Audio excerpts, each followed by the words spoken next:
नमस्कार, छत्तीसगढ़ कौशल्य भूमि देख रहे हैं आप। आपके साथ मैं हूं स्वीटी दीक्षित। बुलेटिन की शुरुआत करेंगे अहम जानकारी के साथ जो कि रायपुर से सामने आ रही है। बीजेपी प्रदेश अध्यक्ष अरुण साव का बयान निकल के सामने आया है। बिलासपुर संभाग में सीएम के युवा संवाद कार्यक्रम पर तंज कसा है अरुण साव ने। उन्होंने कहा है कि इस सरकार ने 5.25 साल युवाओं के सपने को तोड़ने का काम किया है। आज छग का युवा यानी कि छत्तीसगढ़ का युवा आक्रोशित है। इस सरकार को उखाड़ फेंकने का तय कर लिया है और इस संवाद से कोई लाभ कांग्रेस को नहीं मिलेगा। तो अहम जानकारी आप तक पहुंचा रहे हैं कि बीजेपी प्रदेश अध्यक्ष अरुण साव का बयान निकल के सामने आया है। उन्होंने कहा है कि 5.25 साल में छत्तीसगढ़ की सरकार ने युवाओं की तरफ ऐसा कोई काम नहीं किया है जिसकी वजह से छत्तीसगढ़ के युवाओं के अंदर आक्रोश भरा हुआ है और यही कारण है कि इस बार सरकार को उखाड़ फेंकेंगे सारे युवा। ये अरुण साव का बयान निकल के सामने आया है। बता दें कि बीजेपी प्रदेश अध्यक्ष है अरुण साव और उनका ये बयान निकल के सामने आया है। इन संवाद से कोई लाभ कांग्रेस को नहीं मिलेगा। अब 5.25 साल तक जिन युवाओं के सपनों को तोड़ने का काम किया, 5.25 साल तक जिन युवाओं को छलने का काम किया, धोखा देने का काम किया, आज छत्तीसगढ़ का युवा आक्रोशित है, नाराज है। इस सरकार को उखाड़ फेंकने का तय कर लिया है। इसलिए इस संवाद से कोई लाभ कांग्रेस पार्टी को, भूपेश बघेल को नहीं मिलेगा। देखिए, अब तो इस संवाद से कोई लाभ कांग्रेस को नहीं मिलेगा। और इसी खबर पर ज्यादा जानकारी के साथ विकास हमारे साथ जुड़ चुके हैं। विकास, बड़ा बयान दिया है प्रदेश अध्यक्ष ने। जी, मैं बता देना चाहूंगा कि आज जो है बीजेपी के प्रदेश अध्यक्ष अरुण साव जी ने जिस प्रकार से मुख्यमंत्री भूपेश बघेल जो है बेरोजगार युवाओं को रोजगार नहीं मिलने पर उन्हें जो राशि वितरित कर रहे हैं, उनको लेकर जो है बीजेपी के प्रदेश अध्यक्ष अरुण साव जी ने बयान दिया है कि यही युवा जो है आने वाले इलेक्शन में छत्तीसगढ़ की जो कांग्रेस सरकार है उखाड़ फेंकेंगे। जी, तो एक के बाद एक बयान बीजेपी की तरफ से दिए जा रहे हैं। आने वाले चुनावों के मद्देनजर बीजेपी एक्टिव होती हुई नजर आ रही है क्या? जी, लगातार पक्ष और विपक्ष दोनों ही पार्टियां जो है चुनाव के नजदीक आते हुए एक दूसरे पर आरोप लगा रही है। जिस तरह से बीजेपी छत्तीसगढ़ में 15 साल जो सरकार चला रही थी, उसी प्रकार जो है कांग्रेस जो 4 साल से लगातार जो सरकार पर बनी हुई है, इसको लेकर जो है उनकी जो कार्य योजना जो है कांग्रेस सरकार की, उसको लेकर लगातार जो है विपक्ष सवाल खड़े किए जा रहे हैं कि जो भी योजनाएं जो है वो छत्तीसगढ़ की युवाओं के हित में नहीं है, छत्तीसगढ़ की युवाओं के हानि हो रही है। जिस प्रकार की योजनाएं जो चला रही है उसमें किसी भी को रोजगार नहीं मिल रहा है और उन्हें जो है विकलांग बनाया जा रहा है। जी, तो क्या प्रतिक्रिया कोई निकल के सामने आई है कांग्रेस की तरफ से इस बयान पर? जी, कांग्रेस की तरफ से इस बयान पर यह प्रतिक्रिया निकल के सामने आई। जो प्रवक्ताओं ने जो एक बयान दिया है कि चुनाव के नजदीक आते हुए बीजेपी इस तरफ से मनगढ़ंत बातें जो है कह रही है। जी, तो अरुण साहब कौन से कार्यक्रम में पहुंचे थे जब उनकी तरफ से बयान दिया गया? विकास, आज सुबह 11 बजे बीजेपी कार्यालय में कार्यक्रम था जिसको लेकर बीजेपी के प्रदेश अध्यक्ष अरुण साव जी ने यह बयान दिया है। वाकई में वार पलटवार का दौर जारी है, चूंकि विधानसभा चुनाव भी आना है, लेकिन ऐसे में क्या कांग्रेस को जिताने का काम युवा करेंगे अगर उनके हित में कोई कार्य नहीं हुआ है पिछले 5.25 साल में? तो जी, अगर कहा जाए तो प्रदेश सरकार ने चुनावी घोषणा पत्र के अनुसार जो है प्रदेश के जो बेरोजगार युवा है उन्हें हर महीने 2500 रुपए मासिक जो है किस्त के तौर पर जो है छात्रवृत्ति उन्हें दी जा रही है, जिससे जो है और वही बेरोजगार युवाओं को लगातार रोजगार भी देने की कवायद चल रही है। छत्तीसगढ़ में इस वर्ष जो है काफी तादाद में, काफी संख्या में बेरोजगार युवाओं को रोजगार देने के लिए सरकारी पदों पर नियुक्ति की गई है। जी, ये तो सिर्फ युवाओं को लेकर उनका ये बयान निकल के सामने आया है। लगता है कि जैसे जैसे विधानसभा चुनाव पास आते रहेंगे ऐसे कई मुद्दे जो है बीजेपी उठा सकती है जिसको लेकर आने वाले चुनाव में उनको फायदा मिल सकता है। ऐसे कौन कौन से मुद्दे हैं जो बीजेपी उठाएगी इस बार चुनाव में? जिस प्रकार से ईडी द्वारा छापेमारी छत्तीसगढ़ में की गई है उसमें कोयला घोटाला और कोयला घोटाले के अलावा शराब घोटाला, इस बड़े शराब से ईडी द्वारा छापेमारी की गई है, उसको लेकर जो घोटाला हुआ उससे लेकर बीजेपी लगातार इशू बना रही है। और छत्तीसगढ़ का मुख्यमंत्री भूपेश बघेल जी द्वारा जो गौठान योजना शुरू की गई है उसमें जो भ्रष्टाचार हुए हैं उस मुद्दे को लगातार बीजेपी उठा रही है। जी, जब 5 साल का आपका काम होता है, कोई भी सरकार हो, उस 5 साल के काम को ध्यान में रख के ही जनता आपको अगले 5 सालों के लिए वोट करती है। तो क्या वो 5 साल का काम इस बार कांग्रेस का धरातल पे दिख रहा है? क्योंकि बीजेपी तो लगातार सवाल खड़े कर रही है, वो विपक्ष में इसलिए सवाल खड़े कर रही है, या फिर काम सच्ची में कुछ नहीं हुआ है विकास? जी, अगर घोषणा पत्र की बात की जाए तो भूपेश सरकार ने घोषणा पत्र के अनुरूप लगातार काम किया है और इसका जो लाभ है प्रदेश की जनता को लगातार मिल रहा है। गौठान योजना की बात की जाए, न्याय योजना की बात की जाए, किसानों की कर्ज माफी की बात की जाए, तो ऐसे लगातार जो है एक के बाद एक जो है घोषणा पत्र के अनुरूप काम हुए हैं और यह काम धरातल पर दिख रहा है। इसका जो असर है लगातार जो है सरकार को मिल भी रहा है। पिछले समय सीट जो 68 से जो 71 पे आ गई है, तो कहीं ना कहीं इसका लाभ जो है प्रदेश की जनता को मिला है। इस कारण जो है 68 से 71 पे सीट आ गई है और इसका लाभ जो है लगातार आने वाले समय में जी बिल्कुल, विधानसभा चुनाव बेहद करीब है और ऐसे में वार पलटवार का दौर लगातार जारी है। बहुत बहुत धन्यवाद विकास आपका तमाम जानकारियों के लिए।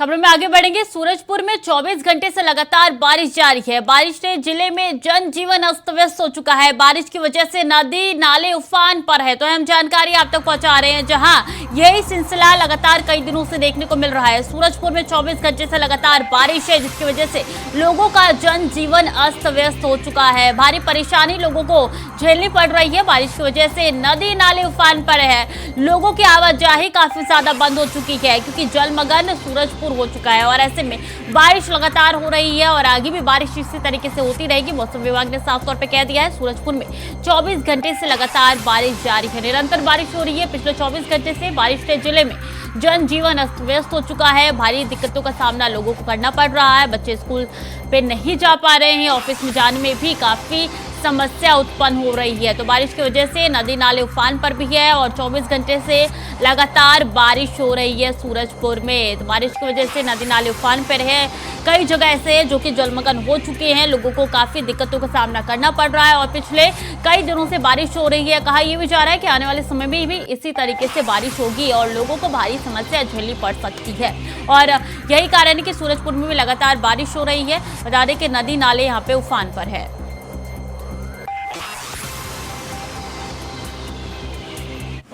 जी देखिए, अभी तो कल से बारिश लगातार हो रही है, जैसा आप देख रहे हैं, और बारिश लगातार होने के कारण अभी नदी जो नाले हैं सभी उफान पे हैं। तो जितने भी पुलिये हमारे हैं, हम लोग सब पे नज़र बनाए रखे हुए हैं। यहाँ पे भी जो छोटा वाला पुल है, वहाँ पे लगभग उसका जो पिलर है उसके पास तक पहुँच गया है, ऊपर तक के। तो उस पर हम लोग अभी परमानेंटली रोक लगा रहे हैं वहाँ पे कि कोई इसमें आवागमन नहीं करेगा। जहाँ तक बड़े पुल की बात है, तो वहाँ पे अभी जल स्तर अभी थोड़ा नीचे है और यदि अगर ऐसी आवश्यकता पड़ती है और पुल जल का स्तर ज़्यादा बढ़ता है तो उसको भी हम लोग जी देखिए, अभी तो कल से बारिश लगातार हो रही है, जैसा आप देख रहे हैं, और बारिश लगा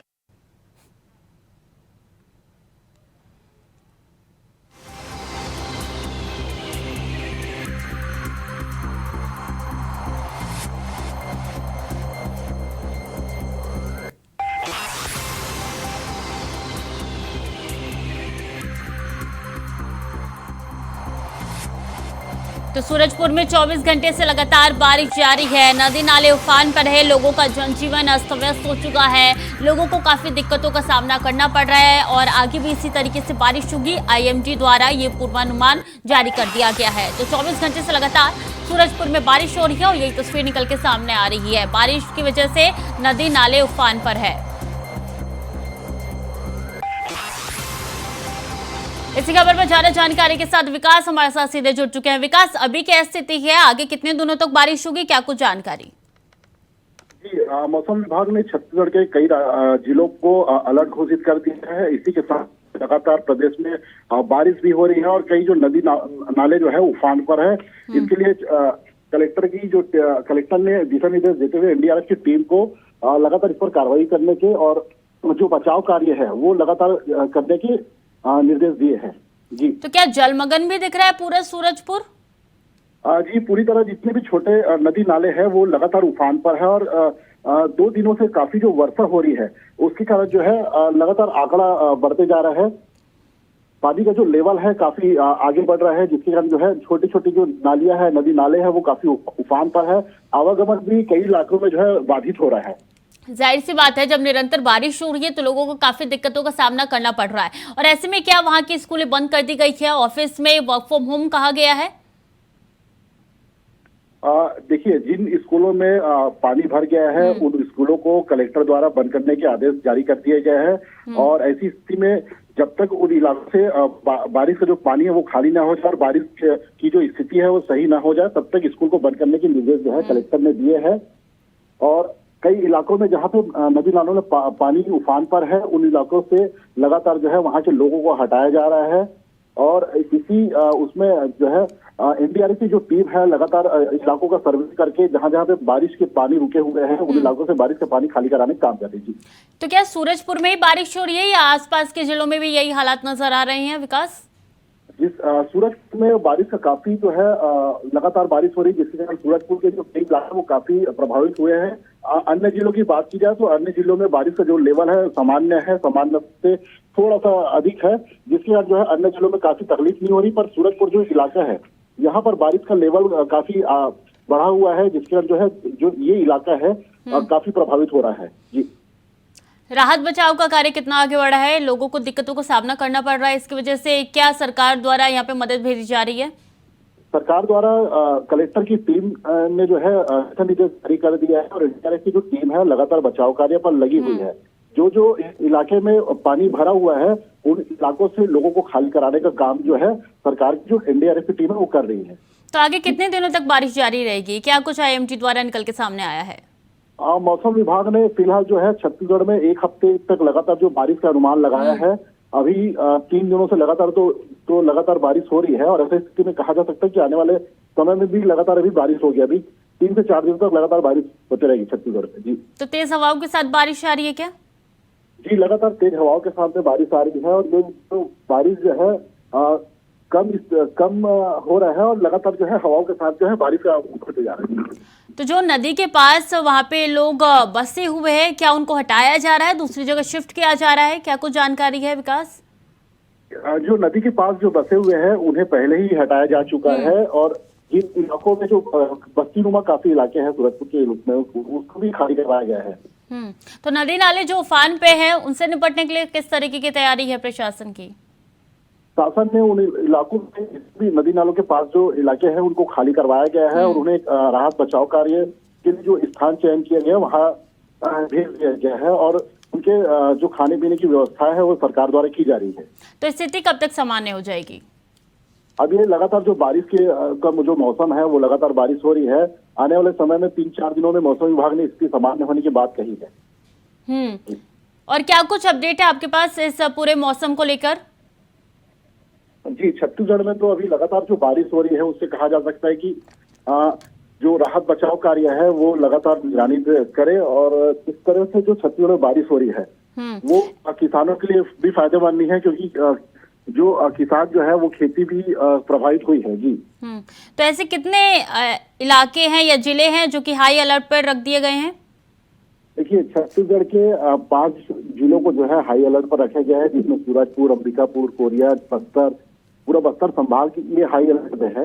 और ये जो इलाके हैं निचले इलाके हैं प्रदेश के जो है निचले इलाके, जिसके कारण जो है इन इलाकों में पानी जो है काफी बारिश से जो पानी है वो काफी प्रभावित करता है इन इलाकों को, जिसके कारण जो है इन इलाकों को रेड अलर्ट पर रखा गया है। ठीक है विकास, बहुत बहुत धन्यवाद आपका तमाम जानकारियों के लिए। तो बारिश से कई इलाके जो है वो उफान पे है, नदी नाले उफान पे है, लोगों का जनजीवन अस्त व्यस्त हो चुका है। वक्त तो चला छोटे से ब्रेक का, जल्द लौट रहे हैं। ब्रेक के बाद एक बार फिर से स्वागत है आपका। खबरों में आगे बढ़ेंगे। कांग्रेस की स्क्रीनिंग कमेटी की घोषणा हो चुकी है। अजय माकन को बनाया गया है छत्तीसगढ़ का चेयरमैन। नेटा डिसूजा और डॉक्टर हनुमंता को कमेटी का सदस्य बनाया गया है। पीसीसी अध्यक्ष दीपक बैज और मुख्यमंत्री बघेल को बनाया गया है पदेन सदस्य। बता दें, अजय माकन को बनाया गया है छत्तीसगढ़ का चेयरमैन। ऐसे में स्क्रीनिंग कमेटी का गठन हो चुका है, घोषणा भी हो चुकी है। नेटा डिसूजा और डॉक्टर हनुमंता को कमेटी का सदस्य बनाया गया है। अहम जानकारी आप तक पहुंचा रहे हैं, जहां पीसीसी अध्यक्ष दीपक बैज और मुख्यमंत्री बघेल को बनाया गया है पदेन सदस्य। प्रभारी कुमारी शैलजा को भी बनाया गया है यहाँ पे सदस्य। इसी खबर में ज्यादा जानकारी के साथ ओम प्रकाश चंद्राकर हमारे साथ जुड़ चुके हैं, स्टेट हेड। ओम प्रकाश जी, बड़ी घोषणा हो चुकी है यहाँ पर।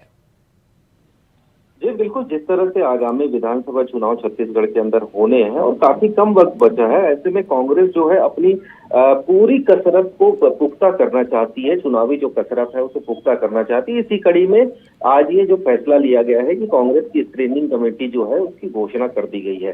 तो इसके तहत जो है आपने जैसे पहले ही बता दिया है कि अजय माकन को छत्तीसगढ़ का चेयरमैन बनाया गया है, साथ ही जो पदेन सदस्य होंगे वो अलग अलग तरह से बनाए गए हैं। छत्तीसगढ़ के नेताओं को भी इसमें शामिल किया गया है। तो जाहिर तौर पे ये इसको मूलतः यही कह सकते हैं कि जो आगामी नवंबर में चुनाव होने हैं छत्तीसगढ़ के अंदर उसी की ये कवायद। जी बिल्कुल, ये बड़ी पहल मानी जा रही है कांग्रेस की, क्योंकि स्क्रीनिंग कमेटी की घोषणा हो चुकी है। लेकिन बड़ा सवाल तो यह है कि धरातल पे किस तरीके से उसको उतारा जाएगा, क्या ये कार्य करेगा भी नहीं करेगा, ये बड़ा सवाल बना हुआ है।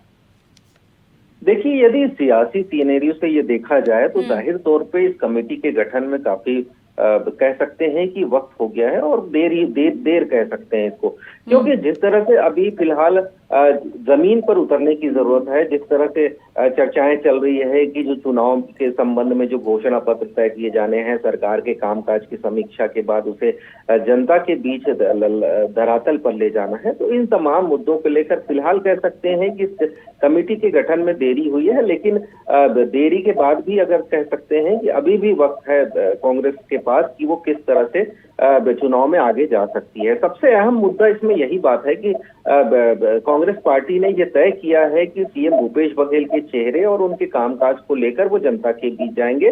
तो ये जो कमेटी है मूलतः ये कह सकते हैं कि टिकट को लेकर या फिर अन्य जो रणनीतियां हैं, जिसे चुनावी रणनीतियां तय करनी है, इसे लेकर ये काम करेगी। जी तो यहाँ पे किस हिसाब से लोगों को उनकी पद्धति दी गई है? अजय माकन को भी यहाँ पे बड़ी जिम्मेदारी मिली है, कुमारी शैलजा को भी इसमें जिम्मेदारी दी गई है, तो किस हिसाब से इनको जिम्मेदारी सौंपी गई है? देखिए, अजय माकन को इस समय चेयरमैन का पद दिया गया है। इसके साथ ही नेटा डिसूजा और डॉक्टर हनुमंता को कमेटी का सदस्य बनाया है। साथ ही छत्तीसगढ़ में जो यदि बात की जाए कुमारी शैलजा की, तो ऑलरेडी प्रदेश प्रभारी है छत्तीसगढ़ की। इसके अलावा पीसीसी चीफ दीपक बैज है, मुख्यमंत्री है छत्तीसगढ़ के भूपेश बघेल है। तो इन तमाम लोगों को सदस्य बनाया गया है, पदेन सदस्य। तो दावेदारों के नाम पर राजकुमारी से लेकर प्रत्याशी चयन सहित कई महत्वपूर्ण जो मुद्दे हैं इनके द्वारा लिए जाने हैं। तो इसमें यह साफ तय हो गया है कि ये जो कमेटी बनाई गई है, इसी के इर्द गिर्द जो चुनाव की जो तैयारियां हैं और चुनाव में जो टिकट बंटवारे को लेकर जो कवायदे की जानी है वो होनी है। जी बिल्कुल। ओम प्रकाश जी, देखिए आपने छत्तीसगढ़ की रणनीति को बहुत करीब से देखा है, राजनीति को बहुत करीब से जाना है, तो क्या लगता है कि ये जो कमेटी का गठन हुआ है, स्क्रीनिंग कमेटी की घोषणा हुई है, क्या ये कारगर साबित होगी आने वाले चुनाव के मद्देनजर? जी बिल्कुल, जिस तरह से लगातार ये बातें आ रही है कि कांग्रेस ने इंटरनल सर्वे भी कराया है, विधायकों का परफॉर्मेंस भी देखा जाता है। सीएम भूपेश बघेल कई बार इस मुद्दे को लेकर बात कह चुके हैं कि कुछ एक विधायकों का परफॉर्मेंस ठीक नहीं है। तो जाहिर तौर पे ये चीजें तो पहले ही तय होनी है और इर्द गिर्द कहा जाए तो सत्ता पक्ष के इर्द गिर्द या फिर संगठन के इर्द, जिस तरह से एक कांग्रेस के एक वरिष्ठ और बड़े नेता को छत्तीसगढ़ में चेयरमैन बनाया गया है स्क्रीनिंग कमेटी का, तो जाहिर तौर पे ये एक बड़ी पहल है। और इसके बाद ये तय किया जाएगा, जो दो दावेदार आएंगे उसकी पहले स्क्रीनिंग होगी, उसके बाद जो सर्वे रिपोर्ट देखा जाएगा उस आधार पर फैसला लिया जाएगा कि अमुक नेता का टिकट कट रहा है या फिर उसका टिकट बच रहा है। जी बिल्कुल, बहुत बहुत धन्यवाद आपका ओम प्रकाश जी, हमारे साथ जुड़ने के लिए, तमाम जानकारी साझा करने के लिए।